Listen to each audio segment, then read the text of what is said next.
It was a quiet Saturday in San Diego, September 17, 1977. The kind of late summer day where the sun hangs low and the air buzzes with dry heat. Two brothers, employees of the Pickwick Hotel, pulled into the basement garage, joking about the late shift ahead. But as they stepped out of their car, something made them freeze. The smell. Putrid. Thick. Tangible, like something was rotting in the shadows. They wrinkled their noses and glanced around the dimly lit garage. When they reported it, they were told it was just something in the air vents. Old building, poor ventilation, nothing to worry about. And they believed it.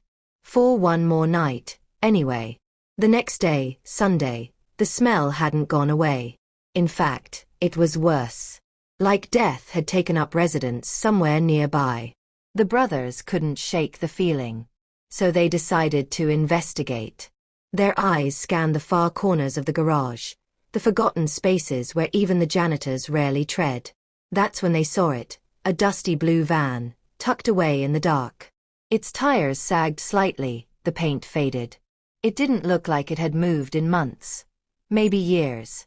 They crept closer, one of them wiping a finger across the grimy window. Inside. Something. Bedding. A mattress. And then, what looked like a human foot. They called the night manager, who called the police. Soon, sirens pierced the quiet of downtown San Diego. Officers opened the van, and inside, they found her. A young woman. Decomposing. Lying on her back, tucked beneath bedding as if she'd simply laid down to sleep, and never woken up. Her face was no longer recognizable, but her body told a story. 5 feet 4 inches. Hazel eyes. Brown, or maybe blonde, hair. A missing front tooth. She wore a blue tank top, Levi-style jeans, and bikini-style underwear. Around her neck, a green plaid rag, tied tightly.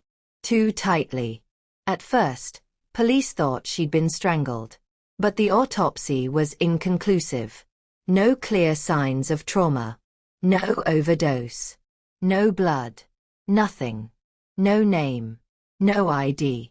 No missing person matching her description. She was officially listed as Jane Doe. The van had Alabama license plates, dated 1976. And according to the hotel's records, it had been parked in that garage for at least a year, maybe 2. That means it had been hiding in plain sight. Guests. Employees. Buses coming and going. Hundreds, maybe thousands, of people passing through that garage every month. And no one noticed. Inside, police found bedding, food wrappers, a toothbrush, a pair of rubber flip-flops. Someone had lived there. For how long, no one knew. Was it her van? Had she been living in it? Or was she brought there after she died? The shirt that matched the fabric tied around her neck lay torn on the van floor. Was it a murder weapon? Or a makeshift scarf? Police never found fingerprints they could trace. The van wasn't registered.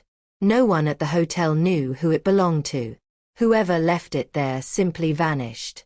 And so did the investigation. Despite being ruled a possible homicide, Jane Doe's case quickly went cold.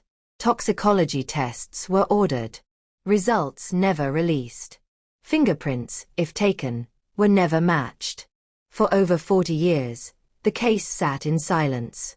In 2019, her case was finally entered into Nameless, the national database for unidentified remains.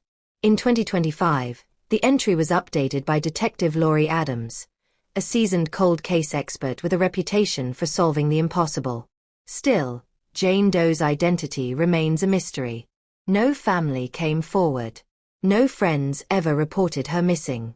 It's as if she never existed. But how? Was she a runaway? A victim of trafficking? Someone fleeing something, or someone? Was the van her sanctuary? Or her prison? Some believe she lived there alone. That the food, bedding, even the necklace she wore, a fine yellow metal chain, were hers. Others think she was dumped there, long after death, by someone who knew the garage was rarely checked. What if she died of heat exhaustion? San Diego summers are brutal. A sealed van in a closed garage could become an oven. And yet, why was she under blankets? And the biggest question of all, why didn't anyone notice she was missing? Maybe she was from out of town. Maybe she arrived on a Greyhound. Just above the garage was a bus terminal. Did she step off a bus into anonymity, only to die alone, a few floors below? The most haunting part of this case isn't how she died. It's how no one noticed she was gone. No one. A young woman vanished, and the world kept spinning. Her death didn't make national news. There were no candlelight vigils. Just a van, a smell, and silence. And somewhere out there, maybe someone still remembers her. A mother, a brother, a friend from high school. Someone who wonders what happened to that girl who never came home. They may not even know. She died in San Diego, in a parking garage, alone. This story reminds us that not every crime ends with justice. Some lives fall through the cracks, unseen, unheard, unclaimed.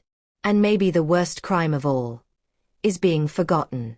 If this story gave you chills, hit that like button and subscribe for more haunting stories of crime, mystery, and the search for justice. And tell me in the comments, how do you think Jane Doe ended up there? Let's keep her memory alive, because even the forgotten deserve to be remembered.